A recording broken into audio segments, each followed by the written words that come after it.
Here is today's tea tasting. I've had this sample for a while. It's a 2019 Tiger Hunter Raw Puer. Now, so far, I have not found a raw puer that I like, so I'm not anticipating liking this. You do see it says 3 grams at 195 for 3 minutes, so we're not steeping it very long, and we have a lower temperature. It says this young tea is light on its feet. Mineral and floral flavors spearhead the first steep and then relaxes into a melon-like sweetness, like the hunter after a long day's chase. It's a puer tea, and I like shu or the cooked puer, but I am not fond of the shang, the raw. But I'm not sure what exactly what this means. Like a hunter after a long day's chase. So while he's doing the chase, the hunter is like a mineral and floral flavor, and when he's done and he sits down to relax, he's like a melon, sweet. A little melancholy after that. I don't quite get the analogy, but okay. But on the back side of the package, it does look good.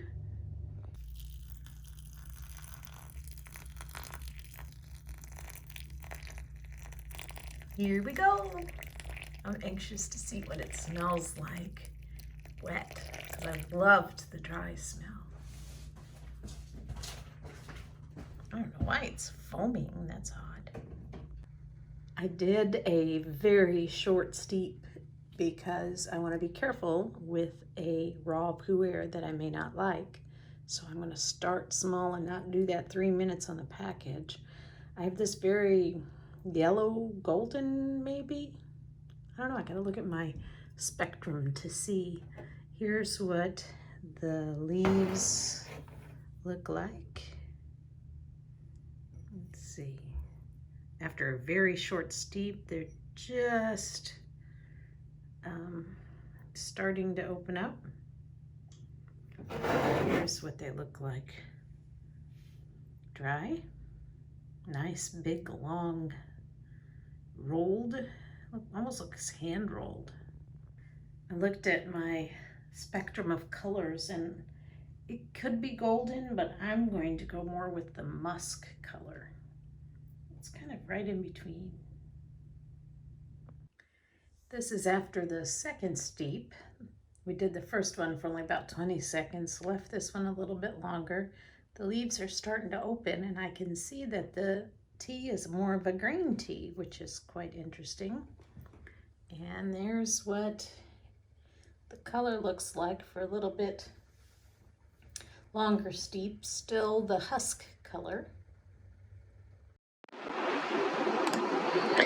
So here are my tasting notes for the Tiger Hunter Raw Puer from 2019 from Tea Source, and I did the tasting on March 11th, 2023. Here's a picture of it, and it was from China, a village called Banghua near Fudong Town, Lansing County. I cannot say all of this, so you can read it. It's a shang or a raw, and I have not found one of these that I like yet. This one was a little deceiving because we did like it initially, but then we did not like it. So from the website, it says this tea is light on its feet, mineral and floral flavors spearhead the first steep, and then relax into a melon-like sweetness, like a hunter after a long day's chase. And we were laughing at that because we couldn't see how a hunter on a long day's chase would go from mineral and floral to melon-like sweetness. We just did not get that analogy. And this is from the Yunnan big leaf cultivar. For those that are into learning more about the cultivars, I am familiar with it, but I probably need to learn a little bit more about that. It says the local population is primarily Lahu people, La meaning tiger and Hu meaning hunter. So, as the name implies, they were known for being skilled hunters in the past. Now, I can get that analogy. That's kind of cool. So the aroma flavor we got as in the bakery spice category, and I said it smelled so good. It was a pleasant surprise. My first thought was floral because I was trying to tie it up here to this because I had read that, but then that went away, and I do not know if that is from the package suggestion. I could not pick out the mineral, but the warm brown sugar came to mind, and then molasses came to mind, and it smelt comforting. But then the wet was, wow, like a whole different tea. It didn't smell anything like the dry. I always say, for me, I find if you can go from the aroma in the dry and the wet to the tasting to the aftertaste, and it all stays the same, that's a good tea. So the fact that this immediately changed to me told me it was not a good tea, but you know, not everybody believes like I do or looks for the same things I do. That's the sweet thing about tea tasting, is it's your thing. But in the wet, it is like a whole different tea. I said, now it smells like the mineral, like it suggested. And we got the smell of stone, and I said possibly ocean rather than floral, as it has a light air to it. It's like laying your head down on a big rock next to the ocean. The second steep, now it changed back to the bakery spice.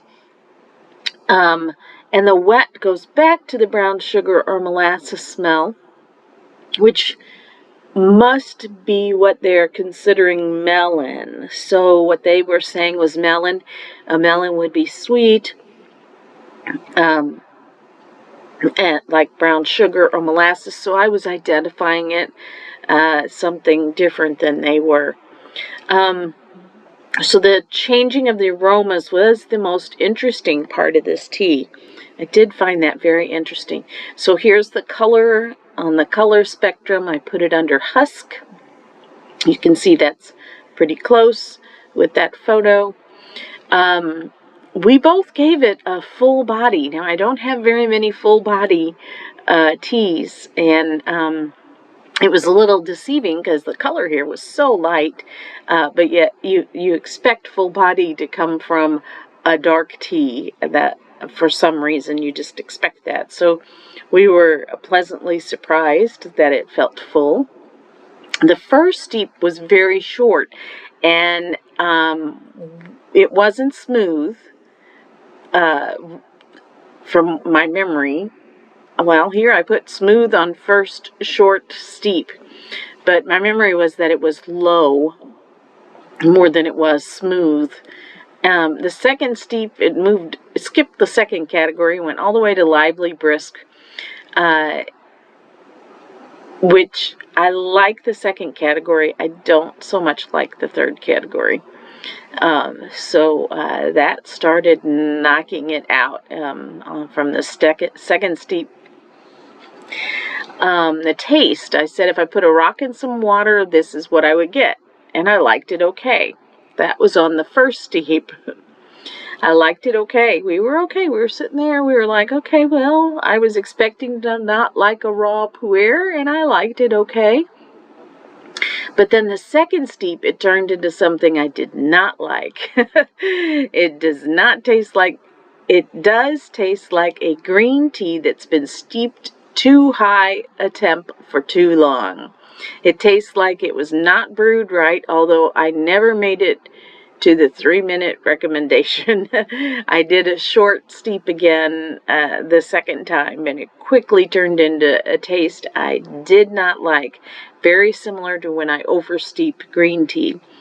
And we were careful to follow the directions on these for temperatures.